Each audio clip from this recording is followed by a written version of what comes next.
Hi, പുതിയൊരു വീഡിയോയിലേക്ക് എല്ലാവർക്കും സ്വാഗതം.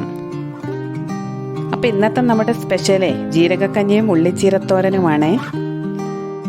ഈ ഒരു കോമ്പിനേഷനെ നിങ്ങളൊന്ന് ട്രൈ ചെയ്ത് നോക്കണേ. ഈ ജീരകക്കഞ്ഞി ഉണ്ടാക്കാനേ ഞാനിവിടെ പൊടിയരി അല്ലെങ്കിൽ നെല്ലുകുത്തരി എന്നൊക്കെ പറയുന്ന അരി ഉണ്ടല്ലോ, ആ അരിയാണ് ഇട്ട് എടുത്തിരിക്കണത്. അപ്പോൾ ആദ്യം തന്നെ നമ്മൾക്ക് കഞ്ഞി ഉണ്ടാക്കാം. ഒരു പാത്രത്തിലേക്ക് ആവശ്യത്തിന് വെള്ളം എടുത്തിട്ട് സ്റ്റവിൽ വെച്ചിട്ടുണ്ട്. വെള്ളം തിളച്ച് വരുന്ന സമയത്ത് നമ്മൾക്ക് അരി കഴുകിയിട്ട് അടുപ്പത്തിടാം. ഞാൻ ഏത് അരി എടുക്കുകയാണെങ്കിൽ ആദ്യം ഒന്ന് ചൂടുവെള്ളം ഒഴിച്ചിട്ട് നന്നായിട്ട് കഴുകിയെടുത്തതിന് ശേഷമാണ് പിന്നെ തണുത്ത വെള്ളത്തിൽ കഴുകണത്. ഇങ്ങനെ 2-3 പ്രാവശ്യം കഴുകി വൃത്തിയാക്കിയതിന് ശേഷം നമ്മൾക്ക് അരി അടുപ്പത്തിട്ട് കൊടുക്കാം. അപ്പം നിങ്ങൾക്ക് വീഡിയോ കണ്ടിട്ട് ഇഷ്ടപ്പെടുകയാണെങ്കിൽ ചാനൽ സബ്സ്ക്രൈബ് ചെയ്ത് സപ്പോർട്ട് ചെയ്യാൻ മറക്കരുതേ. അതോടൊപ്പം തന്നെ തൊട്ടടുത്തുള്ള ബെല്ലൈക്കൺ കൂടി ഒന്ന് പ്രസ് ചെയ്യൂ കേട്ടോ. എന്നാലേ നമ്മുടെ ചാനലിൽ ഇടുന്ന പുതിയ പുതിയ വീഡിയോസിൻ്റെ നോട്ടിഫിക്കേഷൻ നിങ്ങൾക്ക് കിട്ടുകയുള്ളൂ. ഈ ടൈപ്പ് അരികളിലെ കളർ ചേർക്കാറുണ്ടെന്നൊക്കെ പറഞ്ഞ് കേൾക്കണ്ട് കേട്ടോ. അതുകൊണ്ട് തന്നെ ആദ്യം നമ്മൾ ചൂടുവെള്ളം ഒഴിച്ച് കഴുകുകയാണെങ്കിൽ ആ കളറൊക്കെ നമുക്ക് കഴുകി കളയാൻ പറ്റും. ഇനി ഈ അരി ഒന്ന് വെന്ത് വരട്ടെ. അപ്പോഴേക്കും നമ്മൾക്ക് ഉള്ളിത്തണ്ട് തോരൻ വയ്ക്കാനുള്ള ബാക്കി കാര്യങ്ങളൊക്കെ ചെയ്ത് വെക്കാം. ഇന്നിപ്പം ഉച്ചയ്ക്ക് ഭക്ഷണം കഴിക്കാനേ ഞാനും മോളും മാത്രമേ ഉള്ളൂ കേട്ടോ. അപ്പം ഞാൻ വിചാരിച്ചു എളുപ്പത്തിലൊരു കഞ്ഞിയും തോരനും ഉണ്ടാക്കിയെടുക്കാമെന്ന്. നിങ്ങൾ വീട്ടിലെ ഇതേപോലെ ജീരകക്കഞ്ഞിയൊക്കെ ഉണ്ടാക്കാറുണ്ടോ? ഉണ്ടെങ്കിൽ ഏത് തരം അരി കൊണ്ടാണ് ഉണ്ടാക്കാറ് എന്ന് കമൻറ്റ് ചെയ്യണേ. ഉള്ളിത്തണ്ട് തോരൻ വെക്കുന്നതിന് മുമ്പേ അത് നന്നായിട്ടൊന്ന് കഴുകി വൃത്തിയാക്കി എടുക്കാം. ഞാനിപ്പോൾ 2-3 പ്രാവശ്യം വെള്ളത്തിൽ ഇത് നന്നായിട്ട് കഴുകി എടുത്തിട്ടുണ്ടേ. അപ്പോഴേക്കും നമ്മുടെ ജീരകക്കഞ്ഞിയൊക്കെ അതാ തിളച്ച് വന്നിട്ടുണ്ട്. നന്നായി തിളച്ചതിന് ശേഷം സ്റ്റവ് ഓഫ് ചെയ്തിട്ട് നമുക്ക് ഈ പാത്രം ഒന്ന് മൂടി വെച്ച് കൊടുക്കാം.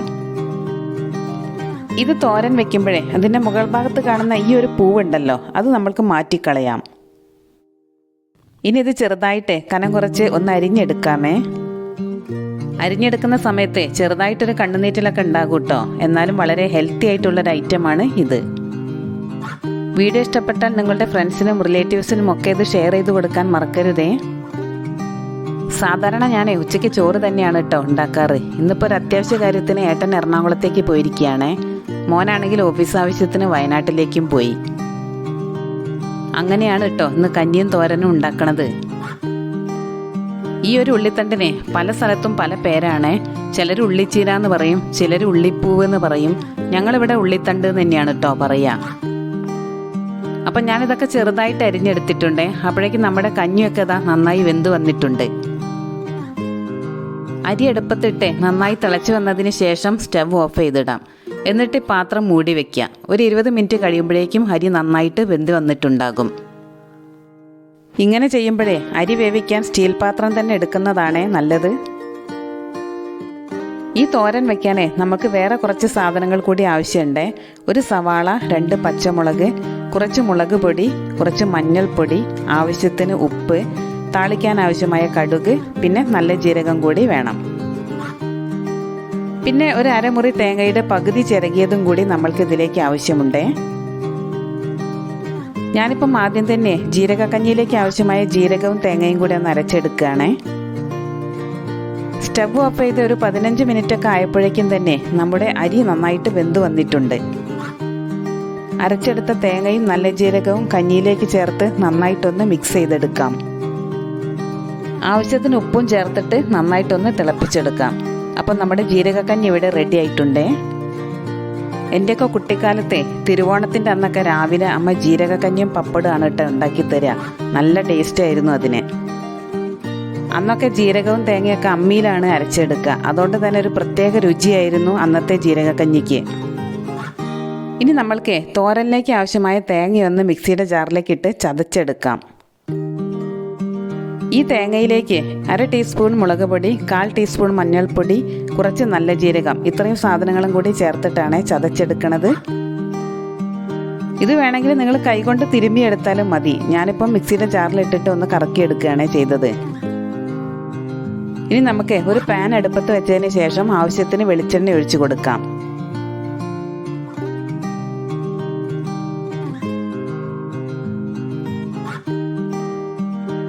ഇതിലേക്ക് ആവശ്യത്തിന് കടുകിട്ട് പൊട്ടിച്ചതിന് ശേഷം കറിവേപ്പില കൂടി ചേർത്ത് കൊടുക്കാം. ശേഷം അതിലേക്ക് നമ്മൾ നേരത്തെ അരിഞ്ഞു വെച്ച സവാളയും പച്ചമുളകും കൂടി ചേർത്ത് ഒന്ന് വഴറ്റിയെടുക്കണം. പിന്നെ എന്തൊക്കെയാ വിശേഷങ്ങൾ? നിങ്ങൾക്കെല്ലാവർക്കും സുഖം തന്നെയല്ലേ? ഇപ്പം തണുത്ത കാലാവസ്ഥയൊക്കെ മാറി ചൂട് തുടങ്ങിയില്ലേ?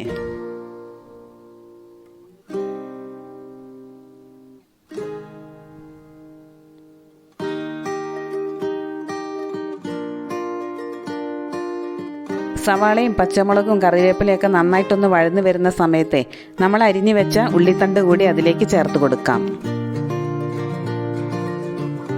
എന്നിട്ട് നന്നായിട്ടൊന്ന് ഇളക്കി യോജിപ്പിച്ചെടുക്കണേ. ഈ തോരൻ വെക്കാനേ ഒരുപാട് സമയമൊന്നും ആവശ്യമില്ല കേട്ടോ.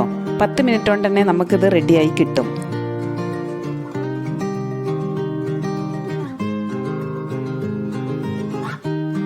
ഇനി ഇതിലേക്ക് ആവശ്യത്തിന് ഉപ്പും കൂടി ചേർത്ത് കൊടുക്കാം. പിന്നെ ഞാനിതിലേക്ക് വെള്ളമൊന്നും ചേർത്ത് കൊടുക്കണില്ല കേട്ടോ. നമ്മൾ തീ കുറച്ച് വെച്ചിട്ട് വേവിച്ചെടുക്കുകയാണേ ചെയ്യണത്.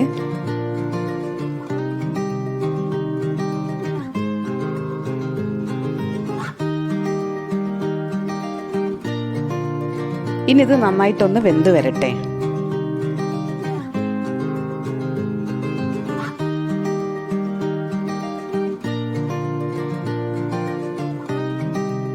ഇപ്പതാ നമ്മുടെ തോരനൊക്കെ നന്നായിട്ട് വെന്ത് വന്നിട്ടുണ്ടേ.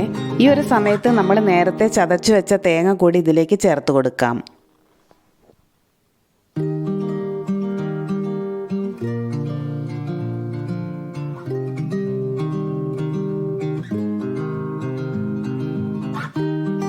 ഈ ഒരു ഉള്ളിത്തണ്ട് തോരനെ ചപ്പാത്തിയിലേക്കും ചോറിലേക്കും ഒക്കെ സൂപ്പറാണ് കേട്ടോ. ഇനി കുട്ടികൾക്കൊക്കെ ഇത് കഴിക്കാൻ മടിയാണെങ്കിലേ ഇതിലേക്ക് കുറച്ച് മുട്ട കൂടി ചേർത്തിട്ട് ഒന്ന് ചിക്കിയെടുത്താൽ മതി. മുട്ട ചേർത്താണ് ഉണ്ടാക്കുന്നതെങ്കിലേ ഈ ഒരു സമയത്ത് 2 മുട്ട ഇതിലേക്ക് പൊട്ടിച്ചൊഴിച്ചതിന് ശേഷം ഇളക്കി വേവിച്ചെടുക്കാം.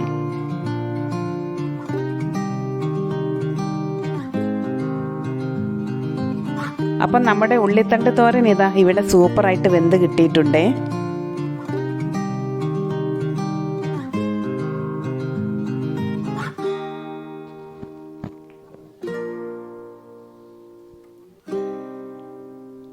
ഇനി ഞാൻ ഇതിലേക്ക് ഒരു മുട്ട ഓംലെറ്റും കൂടി ഉണ്ടാക്കിയെടുക്കുകയാണേ.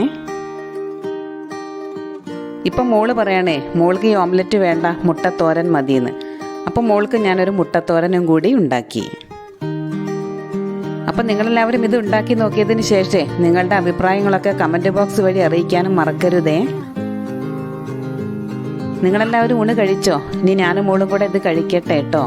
വീഡിയോ ഇഷ്ടപ്പെട്ടാൽ സപ്പോർട്ട് ചെയ്യാൻ മറക്കരുതേ. പുതിയൊരു റെസിപ്പിയുമായി ഇനി നമുക്ക് അടുത്ത വീഡിയോയിൽ കാണാം.